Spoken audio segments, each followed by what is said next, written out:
Hello guys, welcome to Pakistani real reaction. तो कैसे हैं आप सब? उम्मीद है आप सब बढ़िया होंगे। मेरा नाम है मैं हूं मुबशर। सो गाइस, आज को तो काफी ज्यादा कमाल के होने लगे हैं। एक तरफ आज इंडिया और दूसरी तरफ तीन जो दोस्त माने जाते हैं, जिनकी एक तरह से मतलब वो भी है भाई, अलायंस बनी हुई है। अजरबैजान, पाकिस्तान मतलब इनका कंबाइंड मिलिट्री पावर कंपैरिजन हम करने लगे हैं। भारत 2023 में भारत के आगे ये कितना तीन देश टिक सकते हैं, आज हम ये देखेंगे। बहुत ज्यादा मजा आएगा। शेयर स्टडी का वीडियो, इनकी वीडियो का लिंक मिल जाए आप लोगों को डिस्क्रिप्शन में। एक फ्रेंडली कंपैरिजन है, देखते हैं जल्दी से, मजा आएगा। काउंट करते हैं 3 एंड स्टार्ट। दोस्तों, तुर्की, पाकिस्तान और अजरबैजान ये तीनों ही देश एक दूसरे को ब्रदर्स मानते हैं और इनफैक्ट इन तीनों ही देशों के बीच 3 ब्रदर्स के नाम से एक जॉइंट मिलिट्री एक्सरसाइज भी हो चुकी है। ये तीनों ही देश एक दूसरे को मिलिट्री के अलावा विश्व मंच पर भी सपोर्ट करते हैं। तुर्की और अजरबैजान पाकिस्तान को कश्मीर के इशू पर सपोर्ट करते हैं, तो वहीं पाकिस्तान और अजरबैजान ईस्ट मेडिटेरेनियन, साइप्रस और एजियन सी में तुर्की के दावों को अंतर्राष्ट्रीय मंच पर स्वीकार करते हैं। और इसी प्रकार आर्मेनिया और अजरबैजान के बीच नागोर्नो कराबाख को लेकर हुए संघर्ष में अजरबैजान ने तुर्किश ड्रोन्स की मदद से ही इस जंग में जीत हासिल की थी। और आगे अजरबैजान पाकिस्तान से JF-17 फाइटर जेट व अन्य तरह के वेपन्स खरीदने वाला है।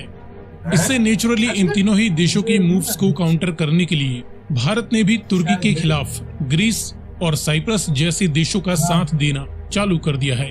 तो वहीं अब भारत अजरबैजान के दुश्मन आर्मेनिया का मैन डिफेंस सप्लायर भी बन चुका है और आगे चलकर भारत आर्मेनिया के फाइटर पायलट्स को भी ट्रेन करने वाला है और इनके पुराने हो रहे रशियन फाइटर जेट्स को भी रिपेयर कर सकता है। भारत आर्मेनिया और ईरान के साथ मिलकर पाकिस्तान, तुर्की व अजरबैजान की तरह ही इस रीजन में एक ट्राइलेटरल ग्रुप बनाने की भी तैयारी कर रहा है। कुल मिलाकर भारत इन तीनों ही देशों की हर एक चाल का करारा जवाब दे रहा है।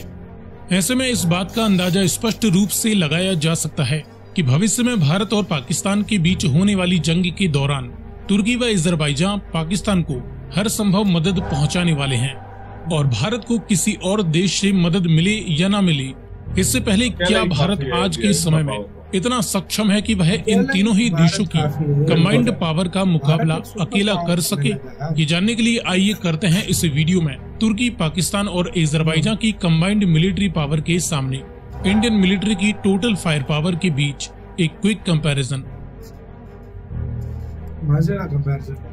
बहुत कमाल का कंपैरिजन है।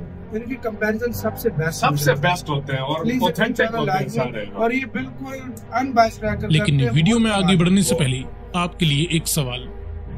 जेम्स मारापे, जो कि रिसेंटली प्राइम मिनिस्टर मोदी से मिलने के बाद काफी न्यूज में रहे, ये किस देश के प्राइम मिनिस्टर हैं? फिजी या पपुआ न्यू गिनी? यदि आपको इसका जवाब मालूम है तो कमेंट में लिखकर बताएं। साथ ही जानकारी पसंद आए तो वीडियो को लाइक एंड शेयर करते हुए चैनल को सब्सक्राइब करना ना भूलें। अब चलिए शुरू करते हैं इनके बीच बेसिक फैक्ट्स के आधार पर कंपैरिजन से। तो तुर्की, पाकिस्तान और अजरबैजान तीनों ही मिलकर दुनिया का करीबन 16.6 लाख स्क्वायर किलोमीटर का एरिया कवर करते हैं। अकेले भारत की ज्योग्राफिकल साइज इनका लगभग 2 गुना 32 लाख वर्ग किलोमीटर है।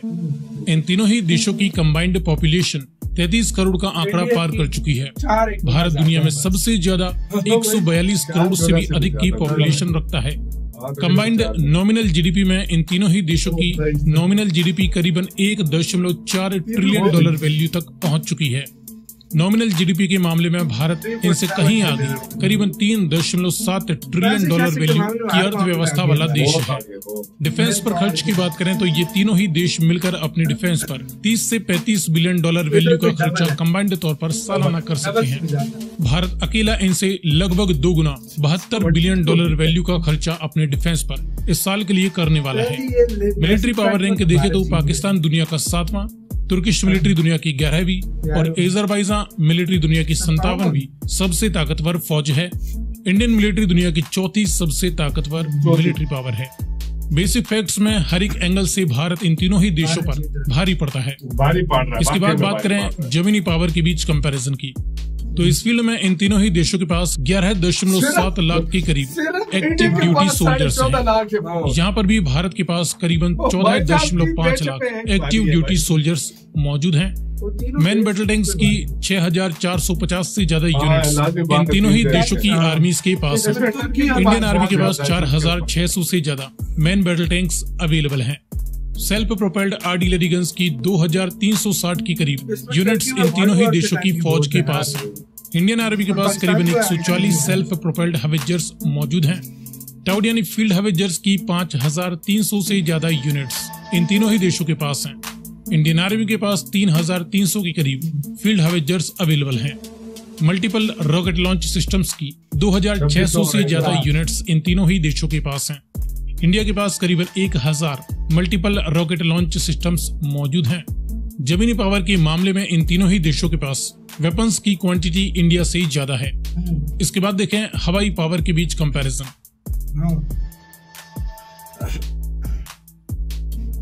तो इस फील्ड में मिलिट्रीज द्वारा ऑपरेट किए जाने वाले विभिन्न प्रकार के टोटल मिलिट्री एयरक्राफ्ट्स की 2700 से ज्यादा यूनिट्स मौजूद हैं। इंडिया के पास 2350 से ज्यादा विभिन्न प्रकार के टोटल मिलिट्री एयरक्राफ्ट्स अवेलेबल हैं।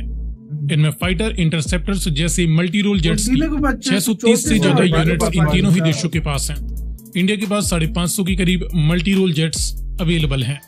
डेडिकेटेड ग्राउंड अटैक्स व बॉम्बर एयरक्राफ्ट्स की टोटल 180 से ज्यादा यूनिट्स इन तीनों ही देशों के पास हैं।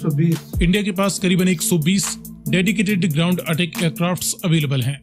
कॉम्बैट यानी अटैक हेलीकॉप्टर्स की 250 यूनिट्स इन तीनों ही देशों की मिलिट्रीज के पास कंबाइंड तौर पर हैं। इंडियन मिलिट्री के पास करीबन 130 कॉम्बैट यानी अटैक हेलीकॉप्टर्स अवेलेबल हैं। मास डिस्ट्रक्शन के न्यूक्लियर वारहेड्स की बात करें तो इन तीनों ही देशों में केवल पाकिस्तान के पास करीबन 170 न्यूक्लियर वारहेड्स मौजूद हैं।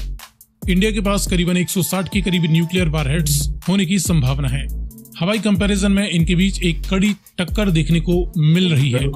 इसके बाद देखें नेवल पावर के बीच कंपैरिजन। तो इस फील्ड में हैवी एयरक्राफ्ट कैरियर्स की कोई यूनिट तुर्की, पाकिस्तान या अजरबैजान किसी भी देश की नेवी के पास नहीं है। इंडियन नेवी के पास 2 ह्यूज एयरक्राफ्ट कैरियर्स अवेलेबल हैं। हेलीकॉप्टर कैरियर्स में केवल तुर्की के पास एक ड्रोन कैरियर शिप मौजूद है जो कि हेलीकॉप्टर कैरियर्स के तौर पर भी इस्तेमाल किया जा सकता है। इंडियन नेवी के पास कोई डेडिकेटेड हेलीकॉप्टर कैरियर शिप नहीं है। दुश्मन की समुद्री ताकत को ध्वस्त करने वाली डिस्ट्रॉयर शिप्स की कोई यूनिट इन तीनों ही देशों की नेवीज के पास नहीं है। इंडियन नेवी के पास 11 डेडली वेपन से लेस डिस्ट्रॉयर शिप्स मौजूद हैं। फ्रिगेट शिप्स की 25 यूनिट्स इन तीनों ही देशों की नेवीज के पास हैं। इंडियन नेवी के पास 12 एक्टिव फ्रिगेट शिप्स वर्तमान समय में मौजूद हैं। कॉर्वेट्स की 11 यूनिट्स इन तीनों ही देशों के पास हैं। इंडियन नेवी के पास 19 कॉर्वेट शिप्स अवेलेबल हैं। समंदर के गुप्त हथियारों में सबमरीन्स की 24 यूनिट्स इन तीनों ही देशों की नेवीज के पास कंबाइंड तौर पर हैं, जिसमें मिजेट स्मॉल सबमरीन्स भी शामिल हैं। इंडियन नेवी के पास 18 बेहतरीन व न्यूक्लियर बैलिस्टिक मिसाइल सबमरीन्स भी मौजूद हैं। So clearly naval fire power में इन तीनों ही देशों की नेवीज पर अकेले इंडियन नेवी काफी ज्यादा भारी पड़ सकती है। सो फ्रेंड्स, ये रहा इसी के साथ हो जा रही है गाइस वीडियो खत्म। कोई शक नहीं, नेवी बेसिक फैक्ट में और आर्मी में एक तरह से देखा जाए, आर्मी एयरफोर्स में इन 3 जगहों पे मतलब इंडिया काफी ज्यादा स्ट्रांग है। और वो दूसरी लैंड पावर में भी उन तीनों आर्टिलरी वगैरह ये हर देश के पास ज्यादा होती है। हाँ। तो ये सब मिलाकर तो मतलब उनके पास ज्यादा हो गई, लेकिन आर्मी भारत के पास ज्यादा थी। आर्मी भी ज्यादा थी, लैंड एरिया भी ज्यादा था, जीडीपी भी ज्यादा थी। पावर की भारत के पास कोई कमी नहीं है भाई। मैन पावर की कोई कमी 142 करोड़ लोग हैं जो हर टाइम रेडी है लड़ने झगड़ने के लिए। और ये तीनों देशों के साथ 32-33 करोड़ तो 142 करोड़ कहाँ पे मतलब और मैं अगर सच्ची बात बोलूँ ना, अगर 3 देश भी ये मिलकर आ जाए ना, इंडिया का कुछ नहीं कर सकते। अगर देखा जाए कुछ भी नहीं बिगाड़ सकते। इंडिया के पास पहले तो लोग की मैन पावर ही इतना होगा जो खत्म होने का नाम है। अरे मैन पावर को छोड़ो, वैसे इंडियन आर्मी भी हो 14 लाख कहाँ और 9 लाख कहाँ, 11 लाख सॉरी मतलब बहुत फर्क 11 लाख कहाँ, ये भी तो देखो फर्क कितना। तो एक देखा जाए भारत एक बड़ा देश और फिर एडवांस टेक्नोलॉजी के मामले में भी देखा जाए वो इंडिया के पास बेस्ट है, सबसे बेहतरीन है। और इंडिया पाकिस्तान के पास तो इतनी खास नहीं है। मैं टर्की का कुछ नहीं कह सकता, अजरबैजान के पास ना होने के बराबर है। ठीक है, मैं टर्की का कह सकता हूँ, बाकी पाकिस्तान के पास भी वो टेक्नोलॉजी नहीं है अगर देखा जाए तो। आपका क्या कहना है अपने कमेंट सेक्शन में दें। इधर वीडियो खत्म करते हैं, अपना बहुत ज्यादा ख्याल रखना तो है।